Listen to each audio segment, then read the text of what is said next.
Hello, everyone. You are listening to SheLeads with Carly. I'm your host, Carly Malatsky, and my guest today is Yasi Baiani. Yasi is a product and strategy executive and has been in various health tech companies of all sizes in the last decade. She's currently the Senior VP of Product and Marketing at Cleo, a family caregiving platform that offers support to families and caregivers so that they can balance work and their family responsibilities. Prior to Cleo, she has led products at companies like Teladoc Health, Fitbit, and athenahealth. And aside from product and strategy, Yasi has also played a key role as an investor for early stage companies and has even been on the entrepreneurial side when she started her own company called ActivePepper, which was a mobile application that helps people find fitness partners and sports activities locally.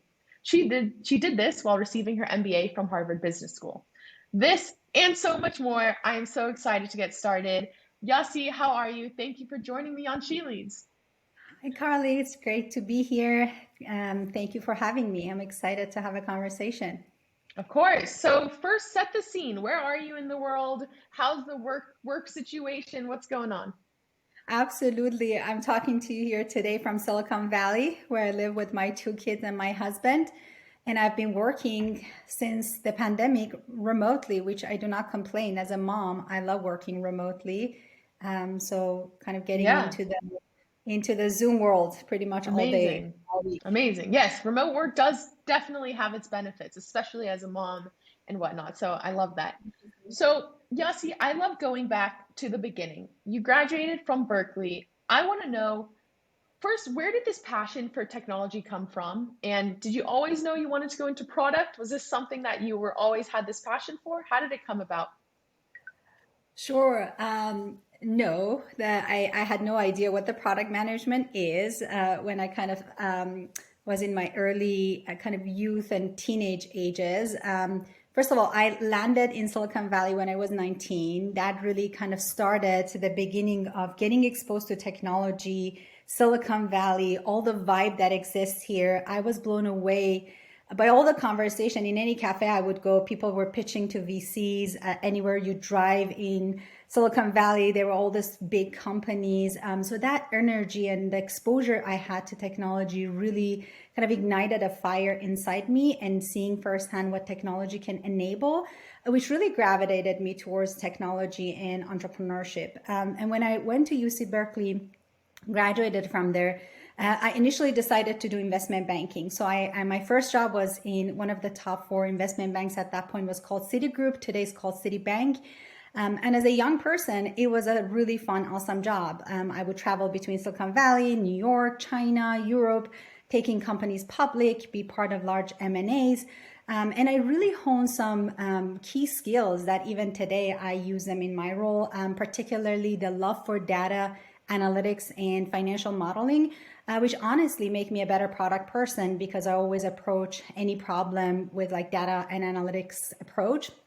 And also that's a key part of what me and my team do in order to evaluate what we are building and the impact of those for any business. So ultimately at investment banking, I decided that money is not the only driver for me, and I really wanted to do something different. And kind of that initial exposure and Silicon Valley experience I had really gravitated me towards venture investment, which was probably one of the best jobs I've ever had when I look back at my career. And that's particularly because in venture role, you get to hear a lot of really amazing ideas when they're so early. They're basically ideas on a napkin or a piece of paper. Which is then really fascinating to look back and see when the companies scale. And of course, many companies fail along the way, but some of them scale and they become iconic companies. And being part of kind of seeing that has been really fascinating experience. And for me, there were a few instances that I remember from that journey. One is when Twitter pitch made it to my desk, and I was Wow. blown away by the whole concept of what a 140 character type of communication can do for us, and how that can really change how we kind of consume information. And we see it today, like we all move to a bite-sized communication, the videos, text, everything tend to be shorter and smaller. And I think a lot of it is a trend that Twitter created. And at that point, I remember like insisting to my partners to invest in Twitter. Unfortunately, we passed on Twitter, but we were lucky to invest in Tesla. So our firm was one of the early investors in Elon Musk and Tesla. And another kind Wow. of fun memory from that era is that I remember one of the first roadsters come to our office for a test drive. And kind of getting to hear really bold, really visionary ideas of Elon Musk early on, and how he envisioned to bring all of this to the whole world was really fascinating. And seeing him now build such an amazing company are kind of some of my highlights from that time. And I Wow. think, yeah. So, Yossi, I have to ask, first of all, that's incredible, right? Getting Twitter on your desk and then Tesla, all of these, now companies that are making an impact every moment of our lives, if you will. So, I'm curious now, as someone who's also transitioning to venture capital. You came from investment banking, and as you said, so much of it, especially at this early stage, is having this intuition for the person, right? It's not even just it's the idea on a napkin. It's really tapping into the founder and investing in them and what they're going to do. How did you develop that muscle, if you will? Do you think it's a muscle? How did you really become better at, seeing, okay, this is someone we want to invest in? Yeah, absolutely. I think there's like, venture in similar to many role is some, art and science combined. In early days, it's very much the art and really understanding that founders, their relationships are so key to build those relationships, particularly now. There's still even going through the downturn, I feel like there's still plenty of money to be deployed, but the question is like where people wanted to invest their money. And on the founder side, particularly people like Elon Musk and really amazing founders, they have the option to pick from, various types of checks that come their way. So the question is like, how do you build that relationship? And I think the particular part that's really important as an investor to develop is really understanding the trends, the consumer trends, the employment trends, the market trends, where things are going, and really get yourself deep into that, and then identify based on that what could be actually the next movement, what could be the next behavioral change that we'll have as individuals and as a community. So I think social media was early days when Twitter kind of was also born. So really trying to understand which of the social media had opportunity to really kind of hone and change the way we all communicate and connect with each other was the question, we all were trying to answer at that point. And there were some really early players like Orchid and other ones. They kind of didn't grow at at the level that Facebook or Twitter did. And then the next wave of social media players came in. So really trying to hone in that skill, I think, is key. And it's not always easy when you're sitting. It's always easy when you look back, but when Right. you're there sitting and trying to make those decisions is very difficult. Yeah, it's interesting. It reminds me so much of right now I'm at Floodgate, right? It's a very early stage investing firm. And one thing that Mike, the partner at Floodgate, co-founder, he mentions all the time exactly kind of what you're saying is this idea of thinking in the future. We can't think right now in the present and a current problem, how are we solving this? And it's exactly what you said. It's really tapping into what are the trends of the future? Where are consumers going to? What does social media look like in the future? So I think it's so valuable. Such a different mentality to take on. Yeah, and thinking about every 10 or so years, like the way we utilize technology and the companies we and the products we adopting changes generally. So like thinking about what are the products today that are almost mature, they're kind of going out of date. And then what would that look like in, 3 years from now? And really trying to find those companies, I think, is the art of venture investment. Amazing. So keep going down this journey. Obviously, you then decided to get an MBA from Harvard Business School and also, be on the other side of a venture capital. Instead of venture capitalist, now you're starting your own thing. So take me through that process and what was the impetus? Yeah, absolutely. I think some of it was a combination of things. I think my entrepreneurial spirit, I had my first business at the age of 14. So I always kind of carry that inside of me. But also when I was at Harvard, kind of observing some of the problems that people wanted to go and do workout and find classes, but this kind of combination of what is the right fit for you was a big question. And kind of a few of us did a bunch of research, and we realized there is actually a gap in the market that if you want to find classes or sports partners, it actually, like, there is no platform that allow you to find that match. And I think a few companies at that point emerged to try to solve that problem. One of them was ClassPass. At that point, it was called Classitivity, and then ActivePepper and a few other players. We were all trying to solve the same problem. So while I was at business school, because of my kind of exposure and aspiration by the entrepreneurs I've seen, but also like my interest into kind of entrepreneurship in general, I decided to start ActivePepper with my co-founder, and we tried to basically solve that problem.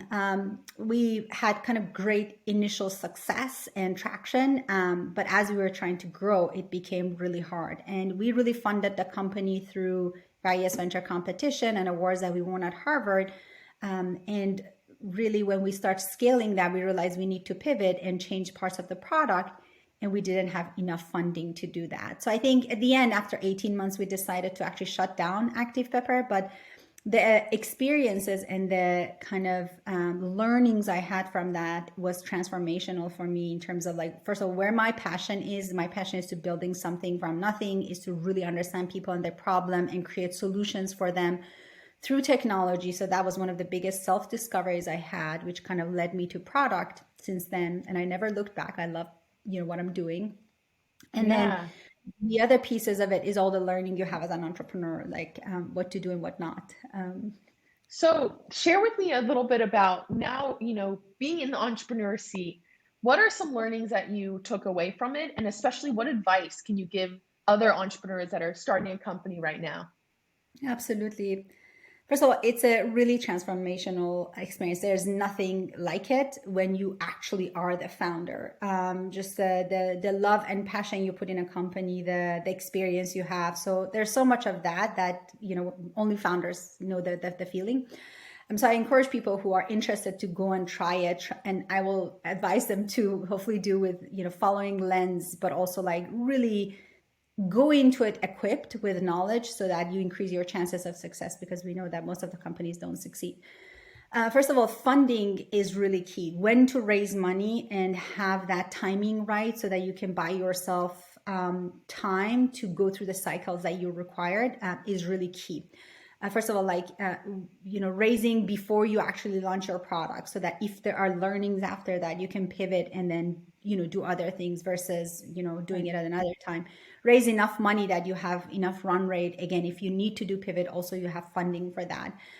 So I think we know that really the time and money is all that matter in startup, and of course the resilience and idea and market opportunity, all of those also are important. But it's like how much time you have and money to get to the next big milestones for the company. So I think the timing of the funding, I can emphasize how important it is and how strategically founders should think about that. Not just the kind of step ahead of them, but also have scenario A, B, C. If something didn't work out, what is your plan B? And how are you going to make sure you have enough funding? So kind of that scenario analysis is really key. The other piece is really because customer obsessed. And customer obsessed means like you really spend time to understand your customers, their behaviors, their problems. And while you're doing that, even though we all are passionate, founders, we wanted to pitch our, product and idea, we should really hold back to pitch.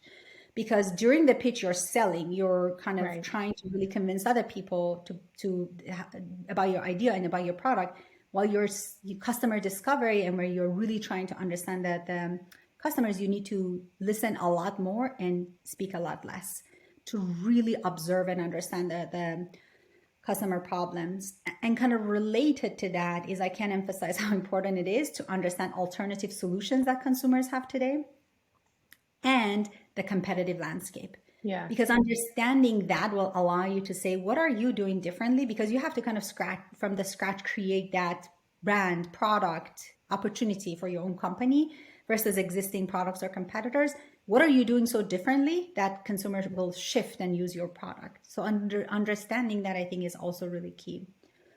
So I think those are some of the key ones. And in terms of personal skills, I learned that the entrepreneurship is really the game of resilience and hustle. There's so much hustle involved. And the ones that really succeed is, idea. We in ClassPass had the same idea. They had more funding, but also like the kind of hustle that you go and stick with it and try to figure it out and try different business model, try different products is really key to increase the chances of success of the company. An ability to monetize from day one. Yeah, go ahead. So, okay, I can take this in a few different directions, but one thing I am curious about is, say someone, you find almost two heads. One where you have the entrepreneurial mindset where they're just passionate about starting something, but they don't know what that is. And it's more like, okay, I want to start a company now, and let's now go to the drawing board and ideate and see what problem is out there that we want to solve. And then on the other hand, you have those who, you know, like similar to what you experienced with ActivePepper, is that you saw it as a personal problem and you wanted to fix it, and you wanted to help, a problem that you saw could help many people right then and there. How do you also see this dichotomy? Does it come into play? How do you view the different mindsets, whether one is better than the other, or advice for different entrepreneurs? Yeah, absolutely. I think most of the founders we see, they kind of approach it with they seeing a problem within their own work or community or for Right. themselves or for their, family, and then they start a business. That's one route. That's a more common route, I would say.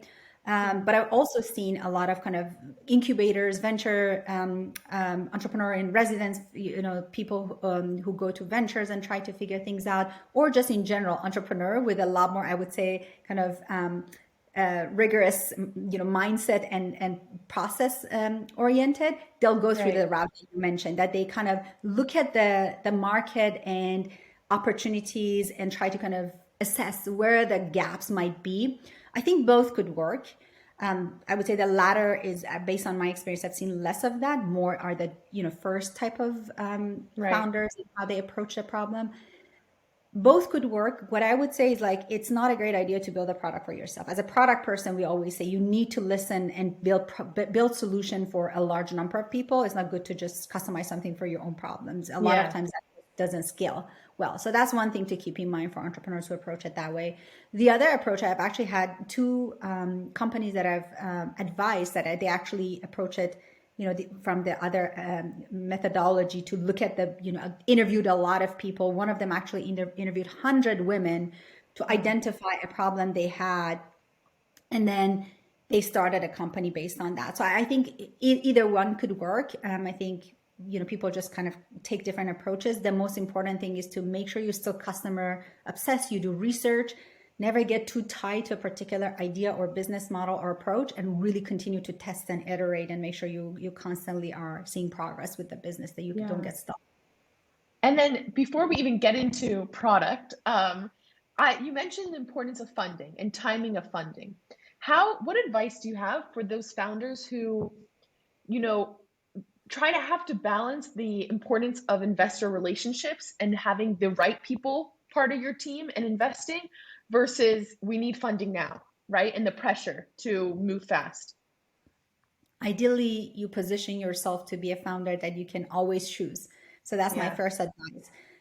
Prepare your journey for entrepreneurship before you really pull the trigger to do that. Build those relationships. Think about who will be your co-founder, who will be your team if you wanted to do this, what kind of a team you need.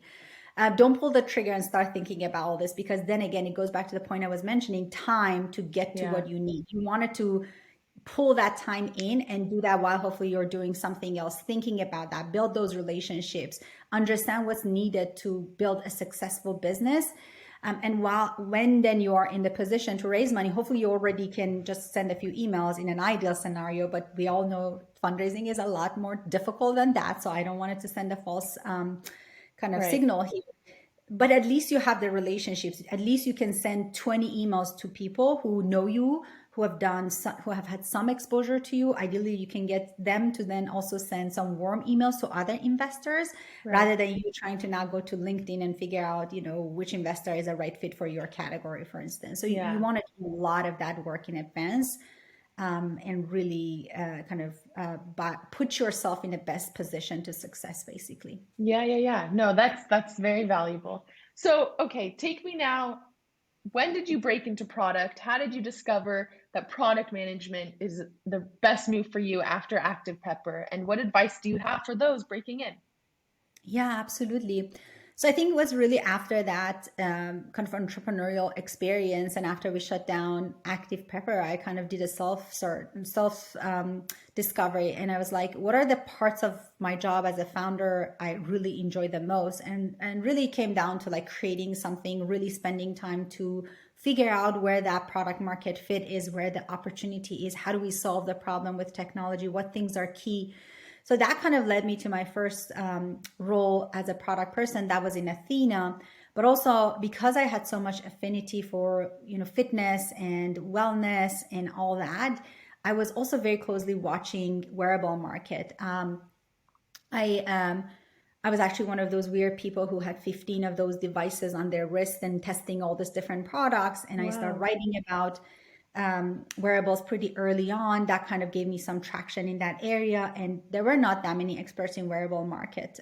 So I became one of the early experts, and then eventually, landed on my role at Fitbit, which again was one of my best roles. I really enjoyed the team, the learnings I had there, the opportunity, and then kind of seeing the company going from a smaller company to a fast growth and IPO and all the kind of different stages was invaluable. And I had amazing learning from the people I worked there at Fitbit. They've been one of my best mentors and advocates, and I have tremendous amount of respect for all of them.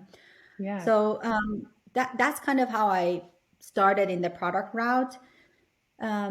And I think my advice for people is a few things. First of all, find your passion, but that's not enough. I found a passion in that like kind of wellness health category, but it was also in a fast growing market. And that kind of goes back to the advice that Ben Horowitz had in one of the speeches he gave to the graduates. Don't just follow your passion. If you just follow your passion in a very small category or a dying category, that it will not get you far in your career. So you wanted to, again, approach this very strategically. What are your passion as a product person? And what are the kind of fast growing industries that you are best fit to kind of like go and do interesting things there and help grow that category? And I think that's really key to try to understand. And product is a bit of a different role than some of the other roles. For many roles, you don't need to become an expert in your category. In product, because you need to come up with even at the early stages, understanding the need of the member, the strategy, what do we build to address those needs. Really understanding that category will give you a huge advantage. So I encourage you to find that passion, find that category, and try to build expertise in that area as much as possible. Yeah. And one thing you mentioned that you took a lot away from ActivePepper, being an entrepreneur and then transitioning to product. And probably one of those is even as a product manager, I've heard from, all the guests I've had on my show that empathy is one of the most important aspects and really stepping into your users' shoes. What are some other product muscles, if you will, and how do you think are good ways to grow those muscles, especially for new product people coming in? Yeah, absolutely. I think, as I shared, a product is really fascinating role. It's kind of sits in the middle of many other functions, partially Yeah. between business and engineering, but also when you look at even within the R&D, product sits between design and UX research and engineering and data analytics.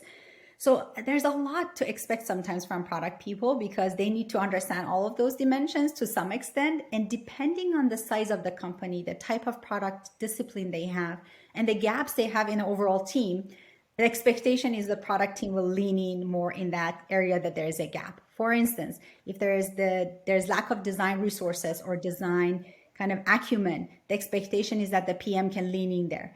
If there is kind of lack of UX research team, the expectation is PM can run UX research and do all the discovery. If the technical team needs support, again, expectation is that the PM can lean in and understand that. So back to your question of what kind of skill is needed, really try to build that multidisciplinary skills as much as you could. And it's hard from day one, but try. And all of us have, certain strengths and weaknesses. I think particularly is important for PM to understand, kind of categorize themselves in three ways. Are you more of a technical PM? Are you more of a design-oriented UX research type of PM with a lot of empathy and customer discovery background? Or are you more of a business strategist type of PM? First of all, understand that from your own kind of background and strength. and try to lean in more in where you're strong, but also make sure you kind of cover and understand some of your weaknesses and learn in that area too. So if you're not technical, try to put some effort to learn that. But guess what? You probably will never become as expert as an engineering type of background coming into the product role. So be aware of that, but have enough skills so you can carry the conversation. You can make sound decisions in whatever area that you needed. But then build upon your strength. So I think that's really, key. And to me is communication and collaboration is really important skill. There's nothing, I don't think any leader have got, penalized or got feedback for, communicating too much, or any PM got that feedback. Always more communication better. So communication, effective communication, frequent communication with all your stakeholders and teams, and collaboratively working with them is a key soft skill for PMs to succeed, because again, their role is so cross-functional. So really trying to build those skills. Yeah. And so you mentioned in the first part of knowing what your strength is. So say I'm a technical PM. So I maybe don't have as much business acumen. And you said try, right? Try, learn. What does that look like? Does that look like I'm going to talk to strategy leaders in the same company? Am I reading articles? Am I listening to podcasts? What does that actually look like? How do I gain those skills? All of the above. All of the Okay. above. So I would Okay. say practical ones are read books, read content, sign up for online courses. Today, there is, first of all, the skills and things we all need to know change so fast. Like we all have to constantly learn. So that's one thing. As a product, as an engineering, we have to build that muscle. So growth mindset, learning mindset is key for any role anyways in my mind. And I always encourage my team. I offer them books. I offer them, go take this course if you're taking a new role and it's a new area. Like I really encourage them to take new courses in that area. And it's easier today because you can take online courses. So everything is available. Yeah. So do all that, listen to webinars, listen to industry experts. So kind of ingrain yourself in that category. If it's a design or product management, craft, whatever you're trying to understand, there's a lot of content that you can really ingrain yourself into. But also to your point, that's not enough, right? Ask for intro. If you wanted to become a better strategist or commercially facing type of PM, ask your head of sales or commercial leaders to introduce you to 5 more commercial leader or to 5 more, head of products, so that you can talk to them, see what it is like. How do I do that, right? And if you're in a company that has that level of skill internally, if you're at Google, Facebook, try to build those relationships within the company. So I think really understanding from everyone's background, because my experience is very different than someone else. So talking Yeah. to each of us, you kind of really build your own repository of information and you decide how you want to approach your career and your craft. Yeah. I love it. No, that's so helpful. When you're looking at PMs and the products that you lead, the product managers, what do you think are the most challenges that PMs fail in, that really there's a lack in? Yeah, I think there's a few things. One is I feel as a PM, as I shared earlier, expertise and understanding the product in and out and competitive product in and out and your consumer in and out is really key. So I've seen sometimes product people take their time to really understand that within a company. So I think that the faster you can understand the existing product within each company, the good and bad of that, how would you fix that? How would you make it better is really key. And also trying to use the combination of data, user research, market research to come up with the solution that you wanted to propose. When PMs either take their time very long to do that, so then they don't get there fast enough, or they significantly ignore one dimension, like they don't use data as much, they don't use voice of customer as much, then they kind of solutions start becoming less bulletproof and people have less kind of buying into the direction or solutions they're proposing. So that's one thing. And I think relationships are key. Like as product people, we rely on so many functions to successfully, build a product, engineering team, design team, commercial team, product marketing team. So when PMs don't build those relationships and don't invest in that, then it becomes harder for them to do their job. Then everything slows down, everything is less effective, and it kind of cause failure.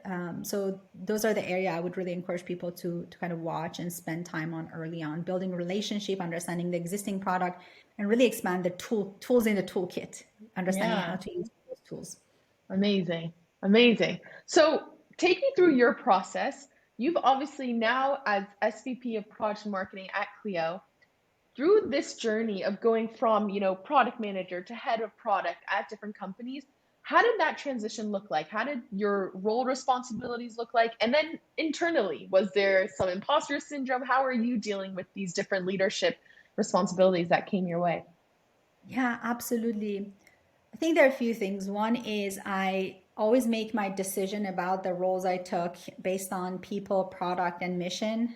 So then, because those things were generally in a really good place, I kind of can push through, whatever that is to make the product out to get our team to be successful. So I think that's one thing. Right. Is make sure you land on on what matters to you. Then, because again, the role is not easy like many other roles, so you have to have that stamina to make sure like you're successful and your team is successful.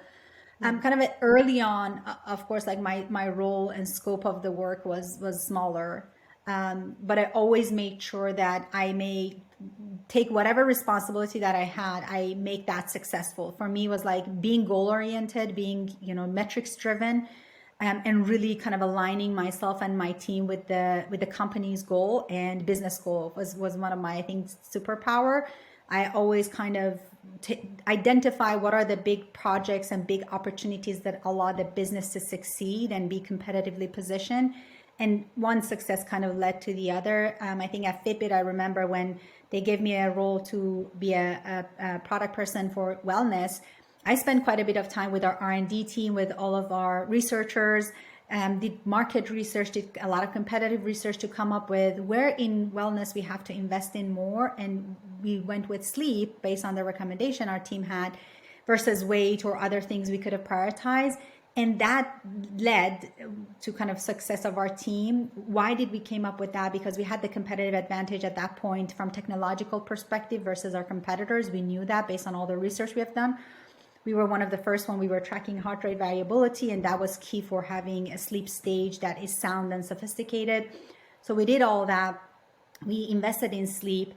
And even I would say today, out of all the sleep trackers, probably Fitbit Sleep is one of the best, if not the best. And definitely in that, first few years was the best product in the market. And that gave us a lot of competitive advantage. And sleep part of Fitbit was the most engaged part of the product for multiple years. So Wow. the richness of the information we created there, the experience we created there, the insights we created there, and kind of actionable kind of insights we created there led consumer to come back over and over. And that led my role to kind of expand. And then I, strategize and launch female health, which was another successful category. We had over 2 million users adopting it in the first month. So kind of like really strategically approaching things, allow our team to have kind of small and big successes under our belt. And I always approach that. I've learned from folks I work with at Fitbit a lot, from my head of product and my boss, and also like our head of design and many other people that I work with there. We approached problems from user lens at Fitbit and a lot of research, combining that with our technological advantages. That was what I carry in my next roles. I always approach it with a deep research, understanding market and competitive landscape, and then kind of come up with the sound strategies that we can actually apply and execute in the timeframes that we had in mind. So I think that ended up being, a theme. And I think my role is now very different, but still like a lot of times I have to sometimes lean in to pixel perfect with my design team and get really deep. But a lot of my work is strategic, supporting our commercial teams, so like spending time with our clients, spending time with my team, really bringing the craft of product and marketing together, which I'm personally really passionate about, because I think understanding the customers and their needs and how do you build that kind of overall experience through the marketing is really, really fascinating and exciting opportunity. And kind of I spend my time split between product and marketing at this point. And I have an amazing team that I can't ask for a better team, particularly at Cleo. I've always been lucky to have amazing teams and people I work with. But at Cleo, like super driven, super mission focused, super capable team that honestly I can challenge them with any goal and they're just like laser focused and hit that. So I think that's a really good place to be as a leader. Yeah. So speaking about, an amazing team, do you have certain secret tricks, if you will, of choosing the right team, right? And like making sure that who's coming on board have the growth mindset, like you mentioned, and all the different attributes that make a great product team? Yeah, absolutely. First of all, is as you're building the product team, is really important to understand the gaps overall within the R&D function, within the companies, figure out like what gaps you wanted to fill and what skills. So that's one thing, because my team is pretty much multidisciplinary at this point. They're not only product manager, they're product design, UX research, content, Okay. various other groups sits within our team. But understanding the gaps and really make sure first of all hire for those gaps. I think when you're hiring, you wanted to look at what individuals you need, but what does that look like as a cohesive team together? So that's one key thing: strengths and weaknesses, and how do you basically construct that team as a whole. The other thing is that you really wanted to raise the bar with each hiring. So that's really important. Bring people along that everyone else gets excited and inspired to work with them. And that's why we have a very rigorous process for our hiring. I think the process is really key. First of all, like knowing what you need, but then also put a collaborative, rigorous process in place to hire people that not only fit the skills that you need, but also are bringing cultural value to the team, and kind of are good players with the rest of the team, and bring the team who's working with them into the decision making. So any person we hired, we had a few rounds of interviews that multiple of us conducted. And also we had a panel that people come and present depending on their functions. They present different things. If it's a design, they show their portfolio. If it's a PM, we had an exercise for them to do. But that allows us to have a buy-in of the team. And every hire we had, every one of us were excited about the person. And then when they come in, we do I think onboarding is really key to set the person for success. And then from there on is really just set the clear goals and support the team. For me, it's really important to be there as much as possible for the team. In it with them, to support them, to kind of hit the goals that they have, and we all Yeah. have. Amazing. Wow, Yasi, this has been so informative and I've learned so much. I have to ask, so you've been on almost every side, if you will, in tech, in the sense of product, right? At the center of the product within a big organization, within startups, also the entrepreneur and also the investor. When you think of your future, if you will, how do you imagine it and what role really speaks to you and where do you see yourself growing the most? Yeah, I think as Steve Jobs said, you can only connect the dots backwards. So it's really hard to kind of draw it forward. So I don't know. Yeah. I'm very open always to future. I'm always open to big challenges. So that's kind of been common through my kind of career. But what I know is I also get a lot of energy from doing all of these together, because I think they're all are related. Investment, doing things like this to help the future, generation to figure out what they wanted to do and grow. Right. Mentoring, being in a kind of operator side, they all are related, and there's so much of the learnings I can kind of apply from one side to the other.